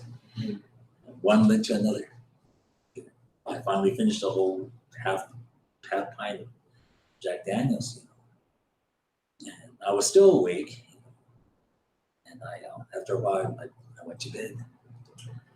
Next morning, you know, even with just that small bottle, I had the worst hangover. Right. And it was like, oh my God, this is why I quit drinking, because it wasn't worth it. I had a bout on the loom that I was supposed to be working on. And you know what? I didn't work on that all weekend. I lost a whole weekend. Right. I lost a whole weekend because just the way I felt. You know, I tried to do some of the work, but I wasn't focusing right. I made mistakes. You know, it wasn't working. The design, I didn't like it, you know. And of course, my wife, she knew. She didn't say anything. She knew what was going on. Way later on, she told me, she said, you learned that you're listening. And believe me, I think by Monday I felt better. I went back to work and everything.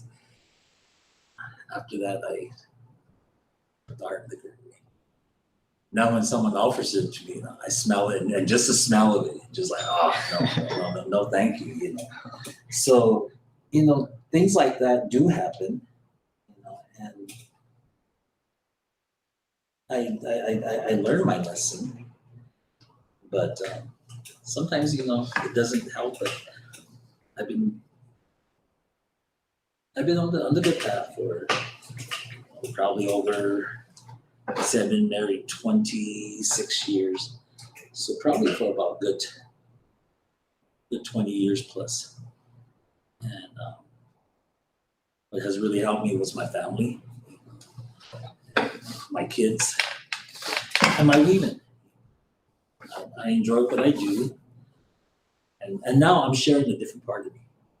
Right. I'm not sharing my crazy drunkenness, being a fool out there.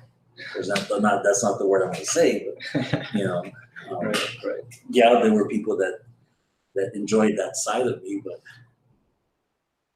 once you sober up, like they say, you always find out who your friends are. And they were nowhere around. So with that, I keep going. It's a long process, and I think I taught my kids. The right way, because right now they're doing okay. But let me show you the other side so you just get an idea of what the belt looks like. Yeah. So this is what the design looks like. Oh, wow. Yeah, I just wanted to share that with you. There's one more part I'm going to share with you that no one really knows about this. Mm-hmm. But if you look at this, my leg, I have a tat here. Mm-hmm. You can probably see it. Down here, way down here, right here, there's a dot. Mm-hmm. There's a dot up here. I got this probably shortly after I started sobering up, and it's a reminder. Mm-hmm. It reminds me about the pits of hell that I had been in. I had gone into it. I almost went clear to the bottom, but I didn't. So that dot represents me, that I almost made it down, but eventually with the help of people around me, I made my way back up. So I'm not on top. I'm only human. I might make a mistake. Right. So I like this design, and I had the tattoo artist. I said, put those dots in there. Well, what for? It doesn't make sense. It looks good like that. And I said, no, it's personal. Right. So this here is a reminder of what I got through. Mm-hmm. Just a little something. Glad that you welcomed me on this show and got to share a little bit with you. And hopefully someone out there will pay attention and hopefully learn something. Yeah, of course. And Chris, thank you so much for just your honesty and just for being here today. Like, we really appreciate it. I mean, I think it's very clear that belt weaving is a very special kind of art. It really requires full mind and body. Mm-hmm. And just thank you so much for sharing some of your beauty with us. I mean, I'm incredibly thankful. Thank you so much. Thank you. Now I'd like to introduce our last set of hoop dancers, Gavin Sanchez and Aaron Vigil. They are both youth boys of the Pueblo of Pojoaque, and they're going to absolutely kill it. I know it. So, boys, please take it away.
Thank you so much, Gavin, and thank you so much, Aaron. That was awesome. You guys absolutely killed it. Next, I'd like to introduce something pretty special. We all know that laughter is contagious and healing. So please give a warm welcome to Zach Aveda. Oh, hey everyone, how you guys doing today? I am honored to be a part of this presentation about recovery. Thank you so much to everybody on the Pojoaque Pueblo, the governor, Angel, for hosting this. You guys have been so supportive of my comedy and putting on shows at the Cities of Gold Casino, and I really appreciate you having me out to talk. So, being a comedian, a little about me. I'm from New Mexico. I was born in Santa Fe. I've lived in Albuquerque almost all my life, back and forth between Santa Fe and Albuquerque. And addiction and drugs and substance abuse has been something that's heavily affected my family personally. When I was young, my father was locked up for 5 years for drug charges. So from the time I was about 3 to 8, my dad was away.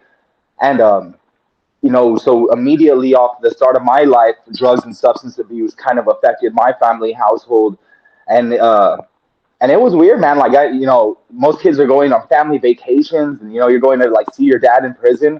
That's a different family vacation. I'll tell you that. People are over there in the beach building sand castles. I'm over there in prison with my dad building like card houses. I guess it's the same, but love is love. So, substances always kind of affected my family. My uncle, unfortunately, just passed away a few weeks ago from an overdose.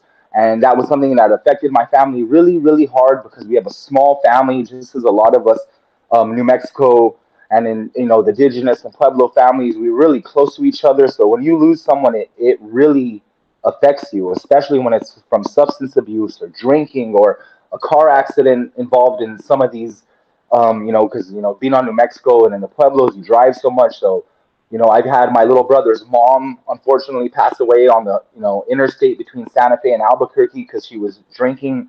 So as I've grown up, I've never seen the good side of partying or drugs or substances, and I think that's kind of shaped me to really be proud of my crafts and the things I do, and trying to provide people with laughter to get away from some of the tribulations of life.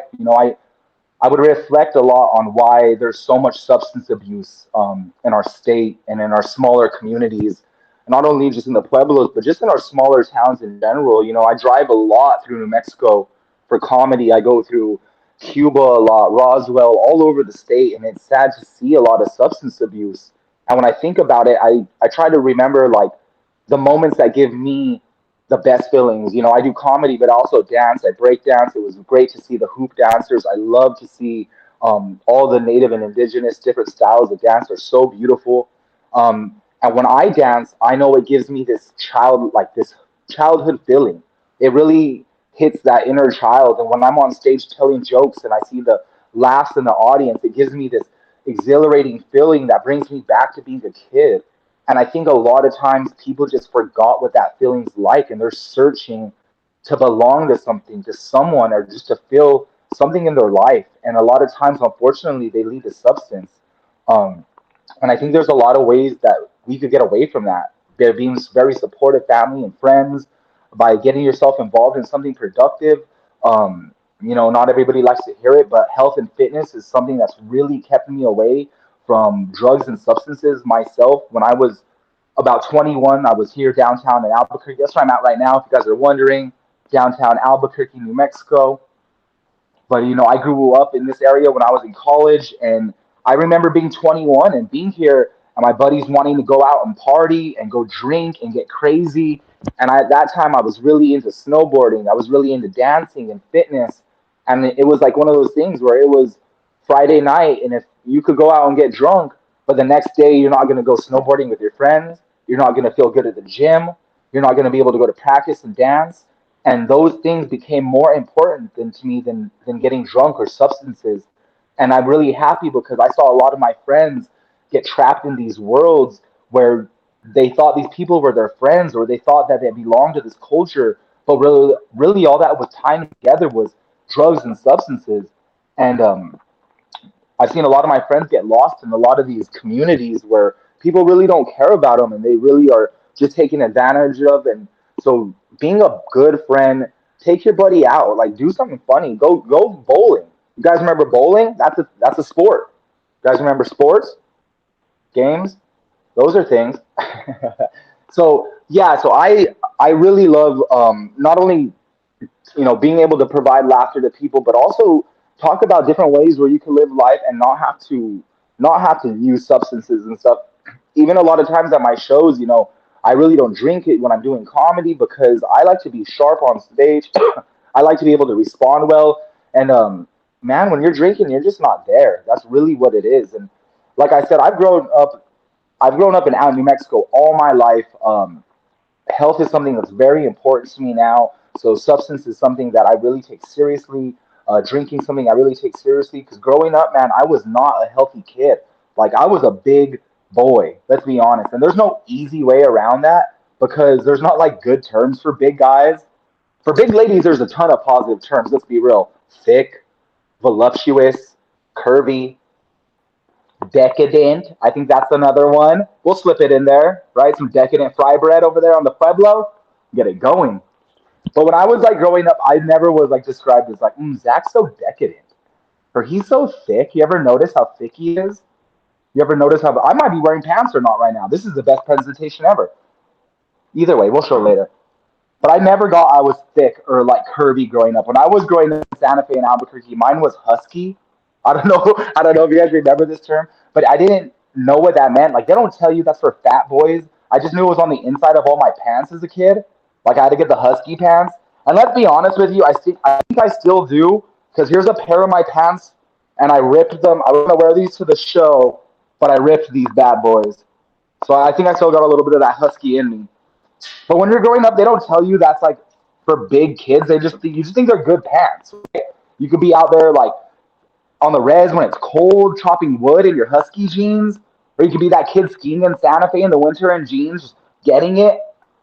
But they don't tell you those are fat boy pants. And this is where you really get off. Is I've never seen a fat husky dog in my life. I've never even seen a fat res dog ever. They run marathons in the snow. So all I know is health and fitness is something that's really got me away from any kind of substance. And I feel like that's so hard when you're out in these smaller communities. And I know the Pueblo has a really good out there, kind of near Cities of Gold. I don't exactly know where it is, but you guys have an amazing community center out there, which is a really good way to be like healthy, get fit, play some basketball.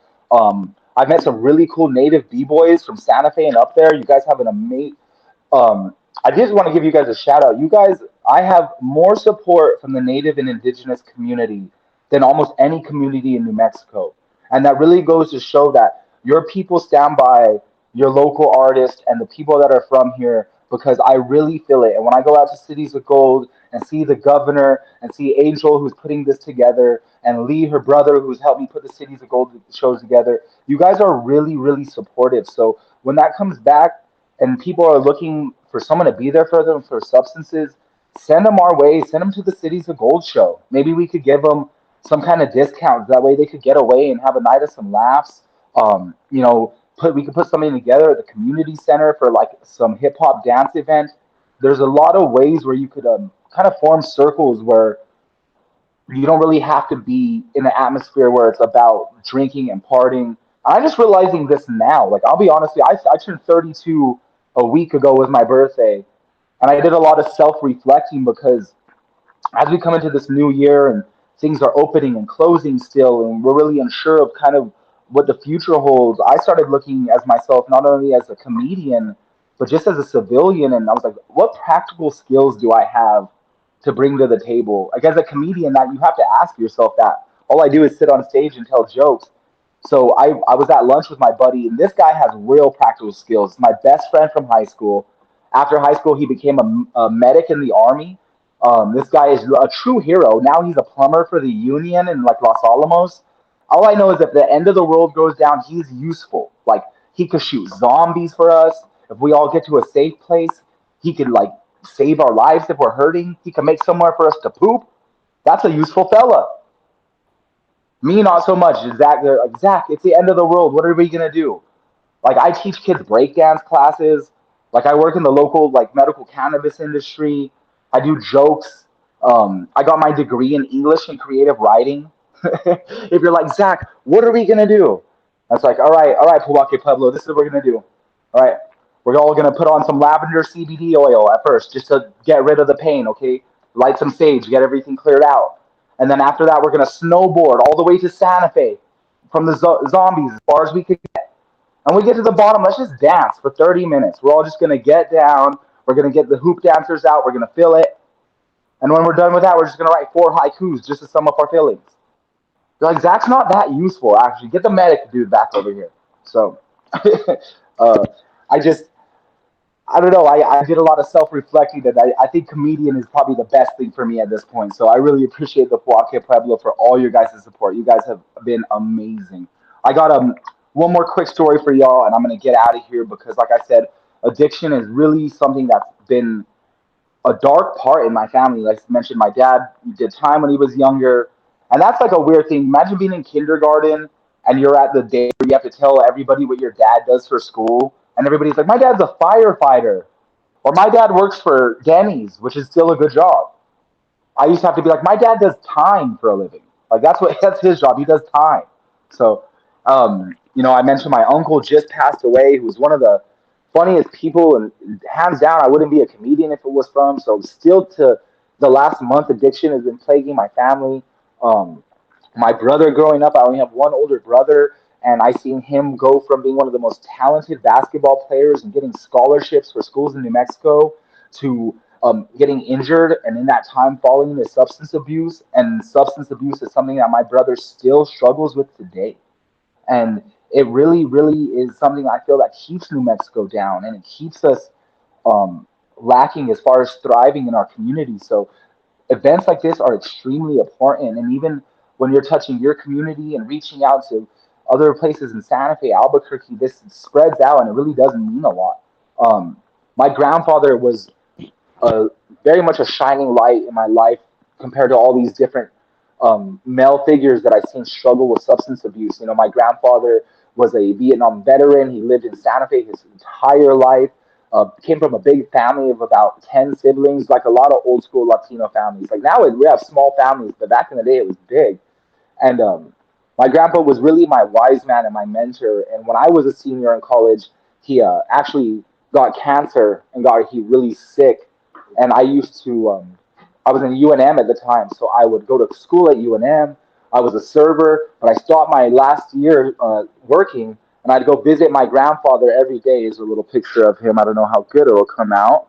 Let's see. So there's my grandpa, Philip Gurule, and I'd go visit him every day in Santa Fe after I would get out of school, and I would help him just take care of himself. He would get, cancer moves really quick, and it was hard because he was such a healthy guy. My grandpa just really took care of himself. So that goes to show you, man, like another reason to take care of yourself because you never know what could happen.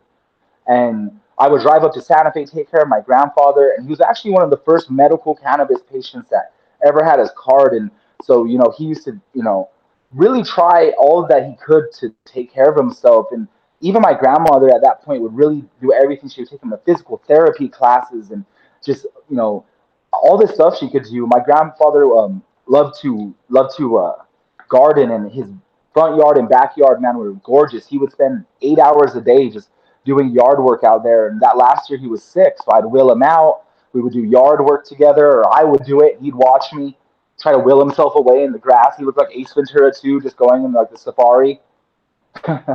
And we would do everything to bond. I learned so much about my grandfather. He was a Vietnam veteran. He would tell me stories. We used to eat ice cream together. He used to like to eat those drumstick ice creams that look like this, like a microphone with like chocolate and peanuts at the top.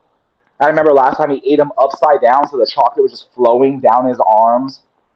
But at that point, we just let him do what he wanted because he really took care of our family. He was there when my brother would mess up, when my dad would mess up. He was just like a pillar in our family.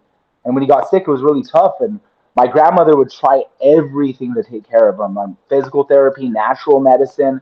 And then, finally she kind of would let him try his medical cannabis and his CBD stuff. And the CBD would really help him out. But one time my grandma used some and she got, I think, like a little too CBD'd out herself. She kind of started going to the spirit world a little bit, if y'all know what I'm talking about.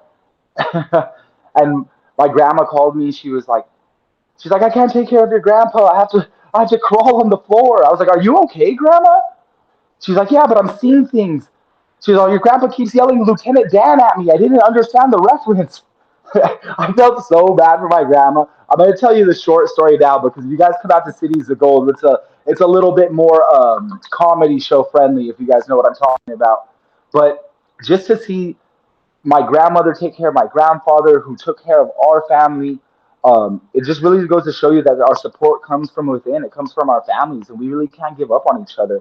Um, I really, really appreciate everything that the Pojoaque Pueblo has done to support our comedy. And we're going to do all we can to bring great comedians out to you guys. That way you have some entertainment out there, because I know how it's like, man. North to Santa Fe, there's not much. So if we could provide some entertainment for you guys, hopefully come out with some laughs, have a way to get away, have a sober night out. We would love to provide you with some entertainment. And we actually have our show tonight.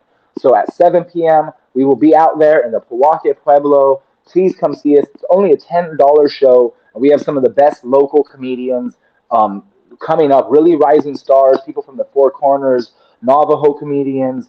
We have other comedians from Santa Fe and stuff. So we have some treats for you guys.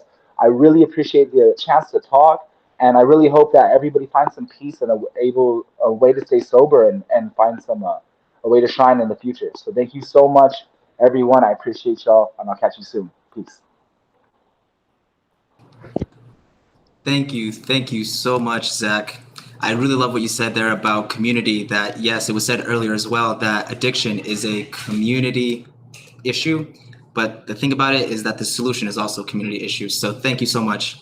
Again, you can catch Zach tonight at the Cities of Gold, 7 p.m. I'm going to say it twice. You can catch Zach tonight, 7 p.m. at the Cities of Gold. Please come check him out. It'll be definitely a fun time. Now, as our event is winding down, it is my honor and pleasure to introduce our Lieutenant Governor, Rafaela Sanchez, who will offer some closing words to today's virtual event.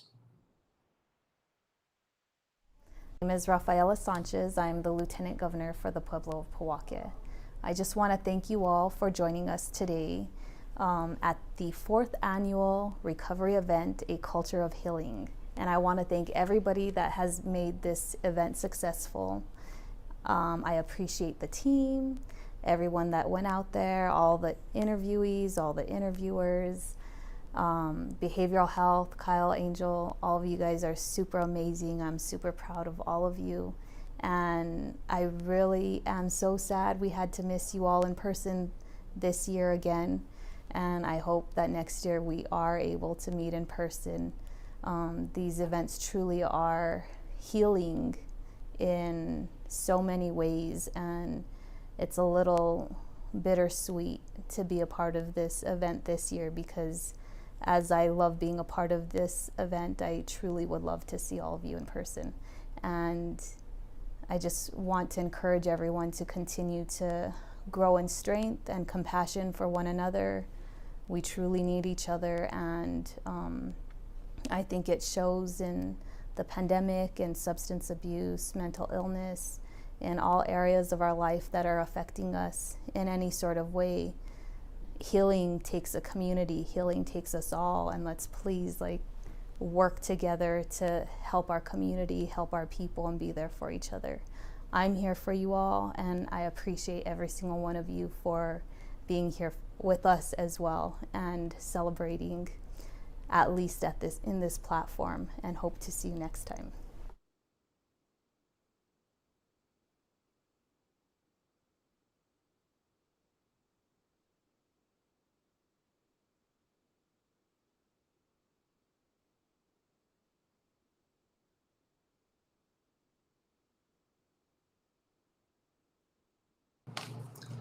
Again, thank you to everybody. Thank you to the Post Center, everybody behind the scenes. Thank you to everybody who submitted a video. Thank you to everybody who did a live segment. This was such a wonderful day, such a wonderful afternoon.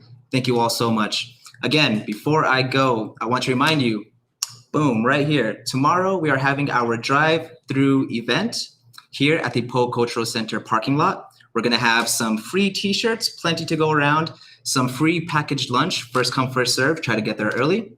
We'll also be having a raffle. A lot of pretty awesome prizes, some from our artists. So definitely try to get your ticket in.